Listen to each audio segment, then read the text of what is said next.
Alhamdulillahi Rabbil Alamin. Allahumma salli wa sallim wa barik ala Sayyidina Muhammadin wa ba'du.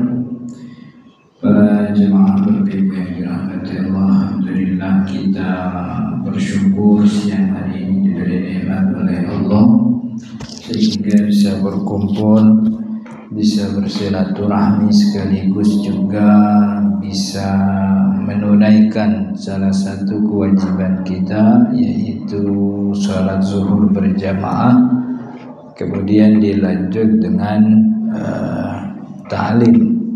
Mudah-mudahan apa yang kita pelajari jadi ilmu yang bermanfaat, sekaligus jadi tambahan amal ibadah kita di akhirat. Amin ya rabbal alamin.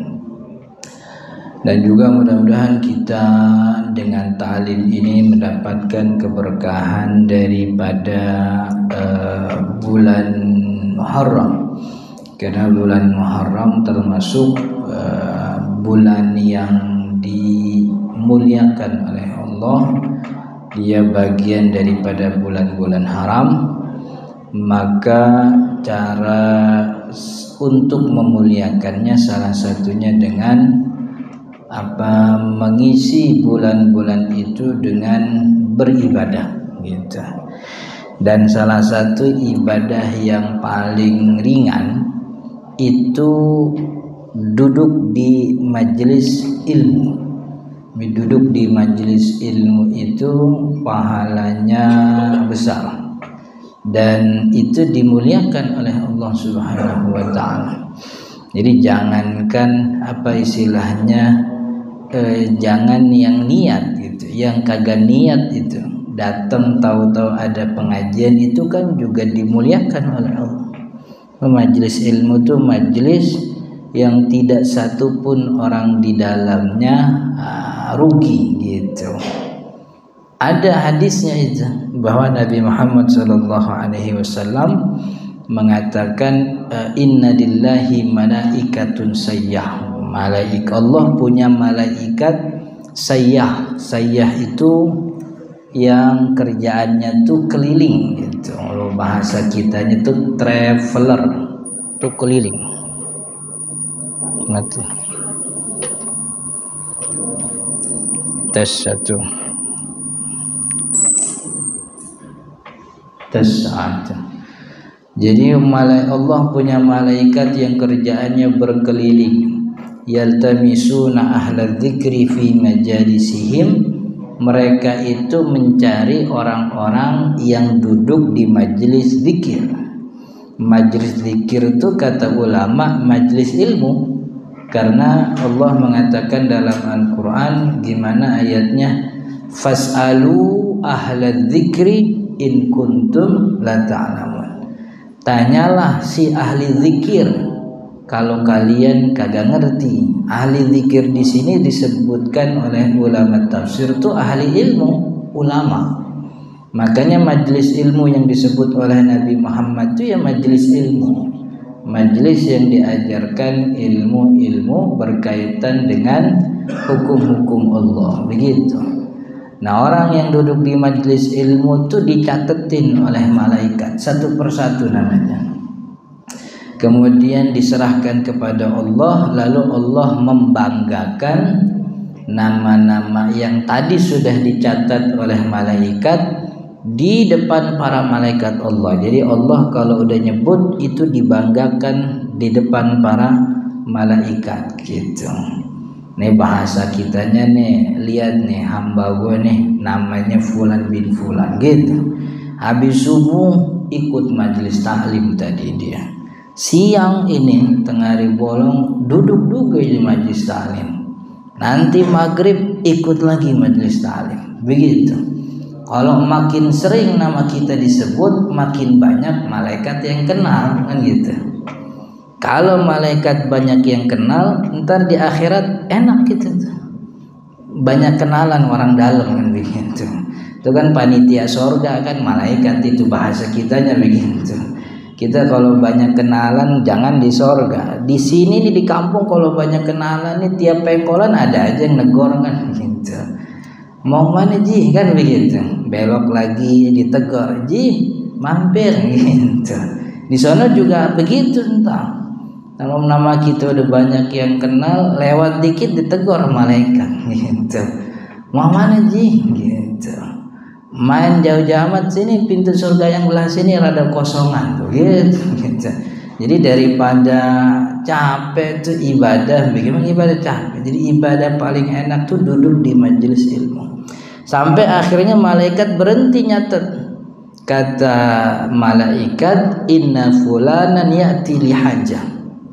Ya Allah, ini orang datang bukan buat belajar, tapi dia punya keperluan sendiri. Emang kebetulan lagi ada majelis ilmu di situ, gitu. Kebetulan itu. Ya kan ada aja orang datang ke masjid itu ya macam-macam. Ada yang emang mau sholat, ada yang emang mau belajar. Banyak juga orang ke masjid itu nyari colokan, mau ngecas HP kan ada. Orang masjid pinggir sini mah nggak ada di sini mah, di pinggir jalan banyak gitu. Nyambo nyari colokan gitu, pas gitu. Kebetulan lagi ngecas HP ada majelis taklim gitu. Sekalian dah sambil nunggu penuh sambil dengerin ceramah kan gitu. Itu niatnya dari awal bukan belajar gitu. Niatnya mau nyolong. Malaikat nanya sama Allah, nih kayak gini tulis gak nih? Kan ya, kayak emak-emak, ibu-ibu tuh itu lagi nyuapin anaknya. Anaknya kemana aja kan disamperin, diikutin tuh. Sampai anaknya berhenti depan langgar, yang dilanggarnya lagi ada pengajian di musola tuh gitu. Itu dia datang ke musola bukan buat belajar, buat nyuapin anaknya. Emang bocahnya mainnya demennya depan musola, emang rada lega gitu. Itu mama kayak gitu ya ditulis gitu namanya tuh.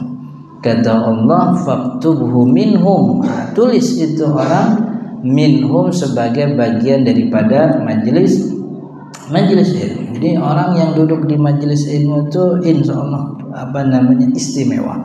Karena orang-orang yang berilmu itu diistimewakan oleh Allah.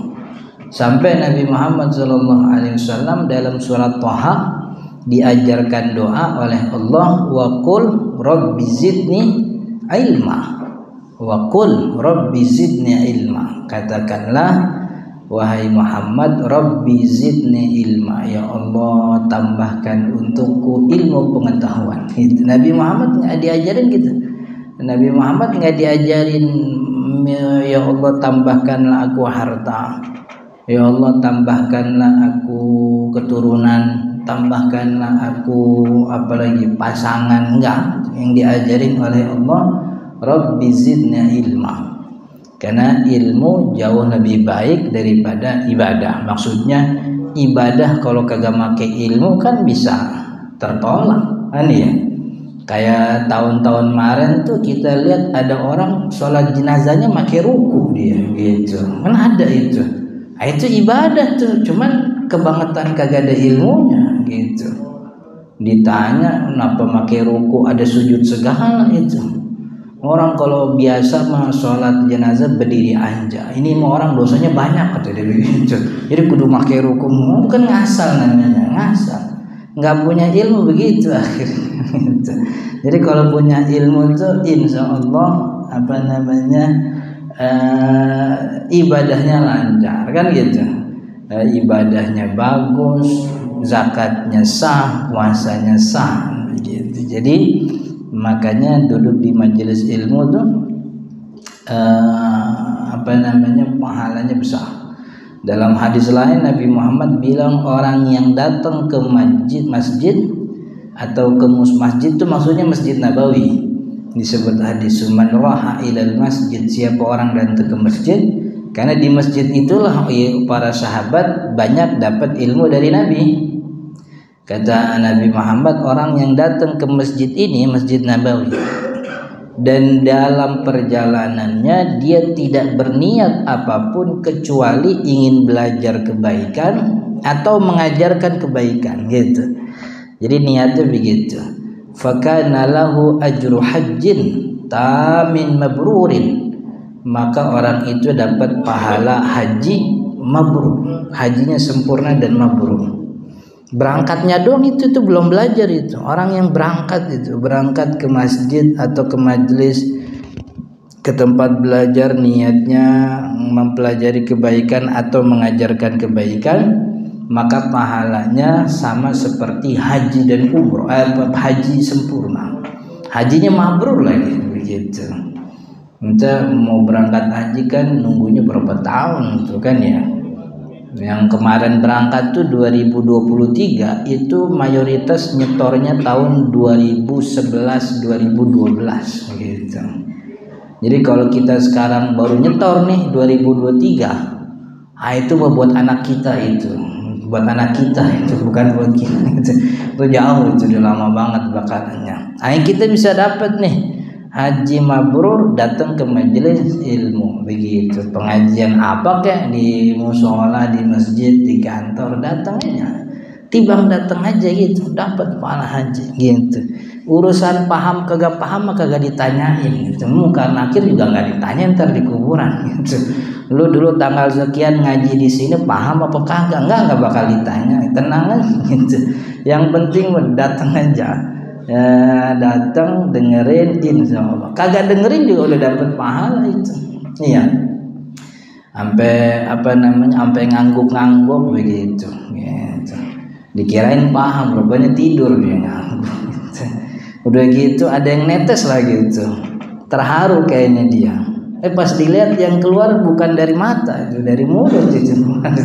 Ngeces rupanya gitu. Jadi ini kemuliaan. Ini salah satu upaya optimalisasi bulan haram duduk di majelis ilmu itu maksudnya. Jadi bulan-bulan mulia ini banyak duduk di majelis ilmu.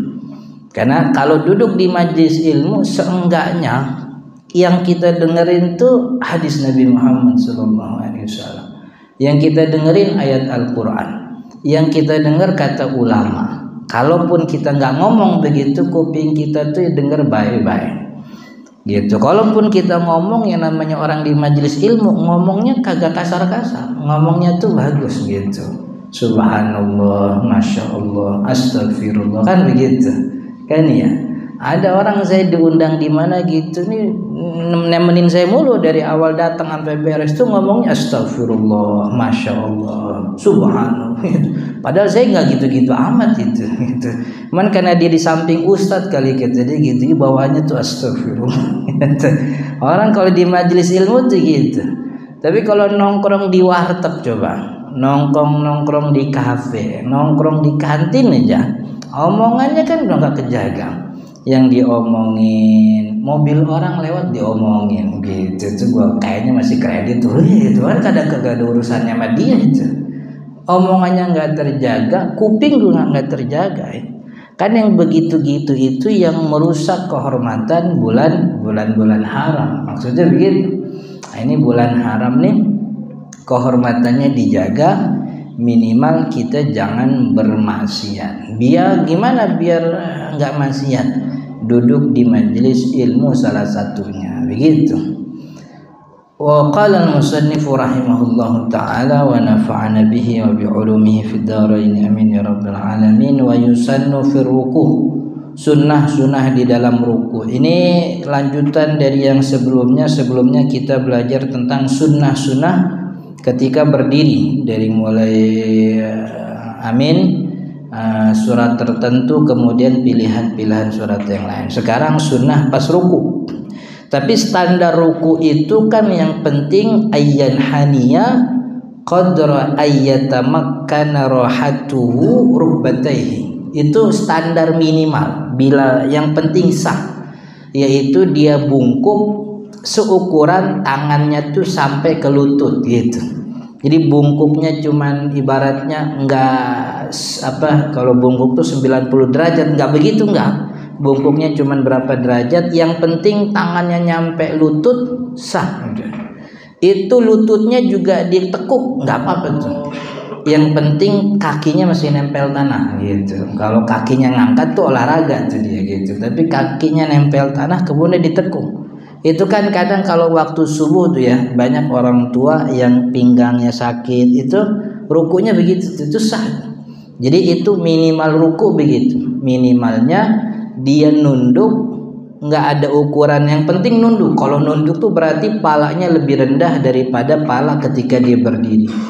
Dia nunduk seukuran tangannya sampai lutut, lututnya ditekuk nggak apa-apa gitu. Jadi kayak pemain bola foto sebelum pertandingan yang berdiri itu, itu tuh yang gitu tuh kan, dibilang jongkok dia kagak, dibilang berdiri dia nunduk, itu ruku minimal begitu sah udah.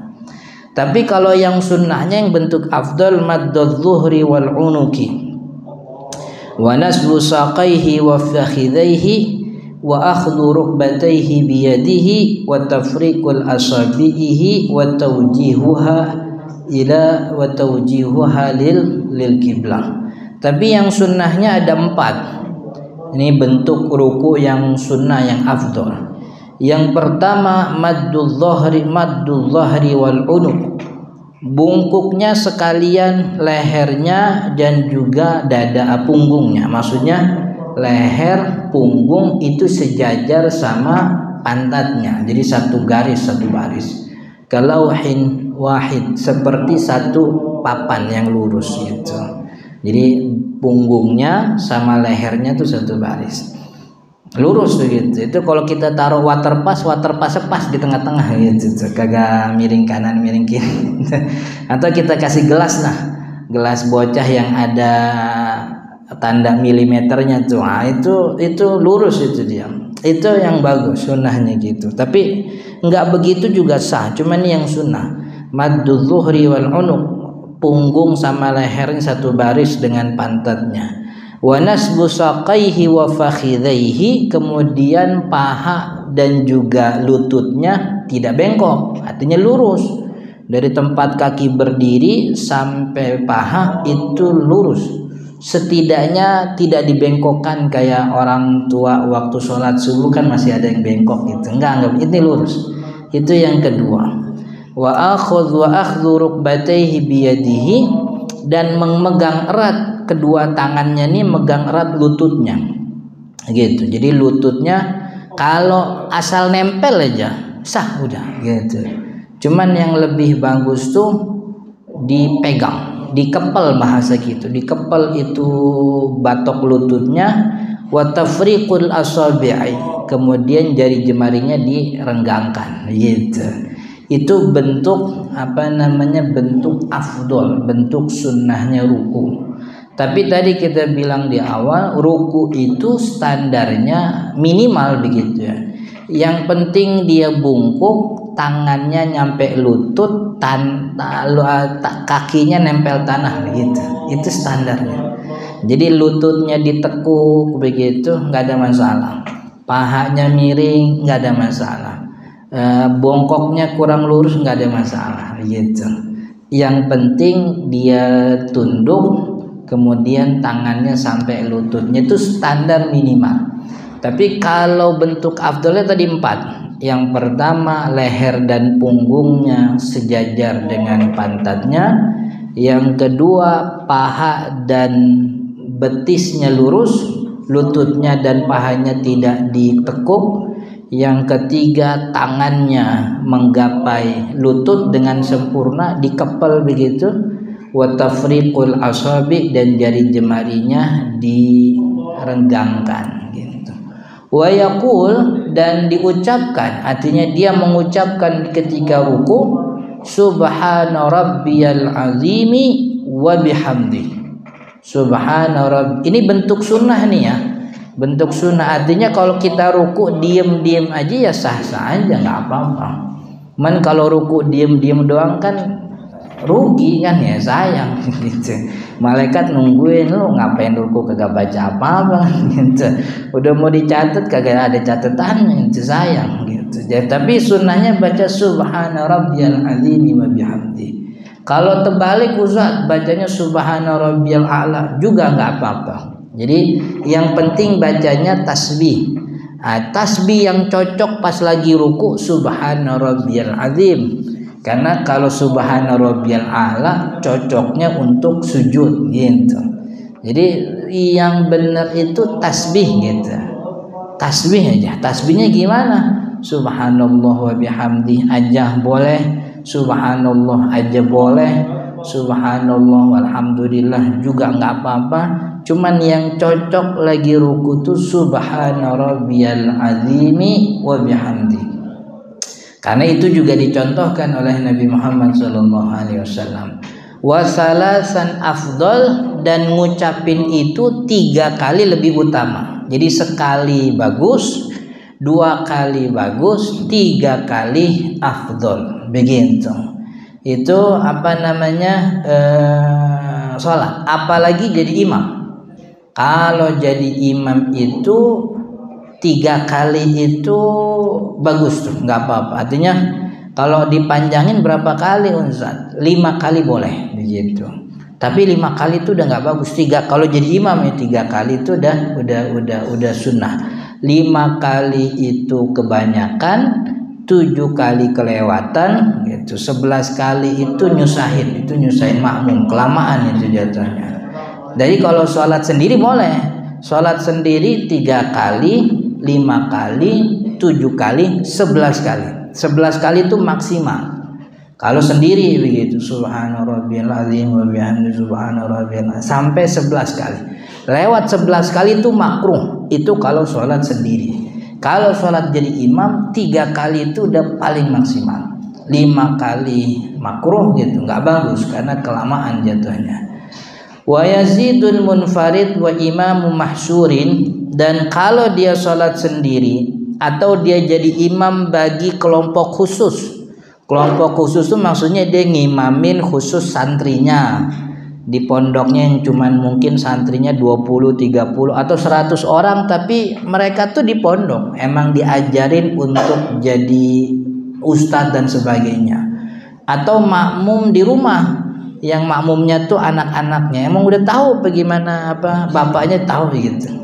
Kalau dia sendiri atau dia jadi imam untuk kalangan tertentu, radhu bitatwil, yang memang kelompok itu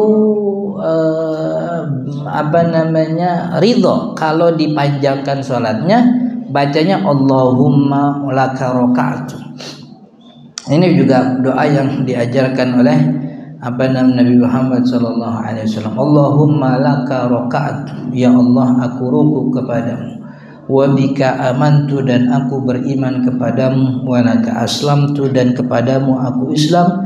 Khasha'a laka sam'i wa basari wa mukhi wa azmi wa asabi wa mastaqallat bihi qadami lillahi rabbil alamin. Ini bacanya terpanjang. Allahumma laka raka'tu wa bika amantu wa laka aslamtu khasha'a laka sam'i, tunduk kepadamu pendengaranku, wa basari penglihatanku, wa mukhi pikiranku, wa azmi tulang-tulangku, wa asabi dan juga rusukku, wa mastaqallat bihi qadami, dan apa yang dilangkahkan oleh kakiku, lillahi rabbil alamin, hanya kepadamu wahai Allah Tuhan semesta alam. Allahumma laka raka'tu wa bika amantu wa laka aslamtu khasha'a laka sam'i wa basari wa mukhi wa azmi wa asabi wa mastaqallat bihi qadami lillahi rabbil alamin. Ini bacaan buku yang panjang. Ini kalau baca sendiri, sholat sendiri disunnahkan baca yang ini. Itu sunnahnya ruku. Wa yusannu idza rafa'a lil i'tidal. Kemudian i'tidal disunnahkan ketika i'tidal. Kalau i'tidal kan yang penting berdiri, dan berdirinya tuh seukuran subhanallah, sami Allah, atau enggak ngucap sami Allah liman hamid, asal berdiri aja. Tuh 2, 3 dah sujud gitu. Jadi yang namanya i'tidal tuh yang penting dia berdiri, kemudian tumakninah dalam berdirinya, beres sudah i'tidal. Dia kagak nyebut sami Allah liman hamidah, nggak apa-apa. Nggak nyebut Rabbana lakal hamdu, nggak apa-apa. Karena rukunnya tuh yang penting berdiri aja. Tapi kalau sunnahnya banyak pahalanya gimana? Ayyaqula sami Allahu liman hamidah. Ketika dia mengangkat badannya berdiri dari ruku, dia ucapkan sami Allahu liman hamidah. Fa idza stawa qa'iman, pas udah berdiri itu tegak, qala dia mengatakan Rabbana lakal hamd. Jadi Rabbana lakal hamdnya pas berdiri. Sami'allahu liman hamidah. Rabbana lakal hamd. Makmum juga sama sebenarnya. Jadi maksudnya imamnya tuh sami'allahu liman hamidah. Dah itu instruksi untuk berdiri. Jadi makmum tuh sebisa mungkin jangan bergerak sebelum dahnya imam. Sami'allahu liman hamidah. Karena sami'allahu liman hamidah itu bacaan ketika berdiri. Maka kalau masih sami'allah, imam belum berdiri benar, makmum jangan berdiri. Takutnya ngeduluin imam gitu. Ya walaupun gerakan ini mendahului imam bukan membatalkan sholat, tapi kan dimakruhkan. Jadi sami'allahu liman hamidah baru makmum berdiri. Rabbana lakal hamd. Jadi Rabbana lakal hamdunya itu ketika berdiri. Itu yang paling minimal. Tapi kalau mau dipanjangin lagi, Rabbana lakal hamdu mil'us samawati wa mil'ul ardi wa mil'u ma syi'ta min syai'in ba'du. Ini saya rasa ini doa yang dulu hampir semua kita hafal. Dari dulu karena dulu kita belajar di TPA di pengajian ini doa yang kita hafalin. Rabbana lakal hamdu mil'us samawati wa mil'ul ardi wa mil'u ma syi'ta min syai'in ba'du. Gitu. Jadi Rabbana lakal hamdu bagus. Rabbana lakal hamdu mil'us samawati wa mil'ul ardi wa mil'u ma syi'ta min syai'in ba'du itu afdal gitu. Wa yazidul munfarid, tapi kalau dia salat sendirian, wa imamun mahsurun wa imamu mahsurin, dan imam bagi kelompok khusus, maka boleh dipanjangkan doanya ahlus sana'i wal majdi. Ahaqqu ma qala al-'abdu wa kulluna laka 'abdun la mani'a lima 'ataita wa la mu'tiya lima mana'ta wa la yanfa'u dzal jaddi minkal jadd. Gitu. Ini baca doanya panjang. Rabbana lakal hamdu mil'us samawati wa mil'ul ardi wa mil'u ma syi'ta min syai'in ba'du. Ahlus sana'i wal majdi ahaqqu ma qala al-'abdu wa kulluna laka 'abdun la mani'a lima ataita wa la mu'ti lima mana'ta wa la rada lima qadaita wa la yanfa'u dzal jaddi minkal jadd. Itu panjang sunnah. Wal kunutu fi i'tidali thaniyati subhi, dan juga disunnahkan adanya kunut fi i'tidali thaniyati subhi, di rakaat kedua salat subuh. Jadi kalau kunut itu sebenarnya bukan subuh aja. Jadi salat witir juga sunnahnya kunut witir setengah terakhir Ramadan. Jadi kunut dalam mazhab Syafi'i ada 3. Pertama rakaat kedua subuh, yang kedua rakaat terakhir witir. Terakhir tuh maksudnya bisa dia rakaatnya 3, bisa rakaatnya 5, bisa rakaatnya 7. Rakaat terakhir witir di setengah akhir Ramadan 16 sampai kesonoan. Dan yang ketiga tuh kunut nazilah. Kunut nazilah ini setiap salat fardu, rakaat terakhir salat fardu ketika memang turun musibah bagi kebanyakan mukmin. Jadi musibah ini maksudnya musibah yang menimpa banyak muslim. Kalau musibahnya buat keluarganya dia doang kagak ada sunnahnya begitu. Keluarga dia doang gitu. Malamnya kemalingan begitu. Besok sholat zuhur dia kunut. Enggak itu tidak menimpa muslim. Jadi yang sunnah itu yang menimpa muslim, kayak dulu ada tsunami, ada banjir bandang, gempa di Palu, termasuk corona waktu itu. Jadi kita punya masjid, setiap waktu itu setiap salat fardu kunut nazilah, karena dianggap itu corona bagian daripada musibah yang menimpa banyak muslim. Dan sunnahnya afdal kunut subuh, Allahumma hdini fi man hadait wa afini fi man afait wa tawallani fi man tawallait wa barik li fi ma atait wa qini syarra ma qadait fa innaka taqdi wa la yuqda alaik wa innahu la yadhillu man walait wa la ya'izzu man adait tabarakta rabbana wa ta'ala falakal hamdu ala ma qadait astaghfiruka wa atubu ilaik wa sallallahu alaihi. Nah, imam itu disunnahkan mengeraskan yang doa. Kan di dalam doa kunut itu ada doa, ada pujiannya. Disunnahkan untuk mengeraskan bagian doa untuk diaminkan. Doa itu Allahumma hdina fiman hadait wa afina fiman afait wa tawallana fiman tawallait wa barik lana fima atait wa qina birahmatika syarra ma qadait. Ini 5 nih doa. Fa innaka la taqdi wa la yuqda alaik, itu pujian. Dari situ tuh udah nggak usah dikerasin lagi. Mau dikerasin boleh, ya boleh, terserah, nggak apa-apa. Cuman kalau dikerasin makmum kagak ngaminin juga nggak apa-apa, emang bukan doa. Jadi makmum amininnya cuman Allahumma hdina fiman hadait. Ya Allah, berikanlah hidayah kepada kami sebagaimana umat-umat yang kau beri hidayah. Allahumma hdina fiman hadait wa afina fiman afait. Sehatkanlah kami sebagaimana kesehatan umat yang telah kau beri kesehatan.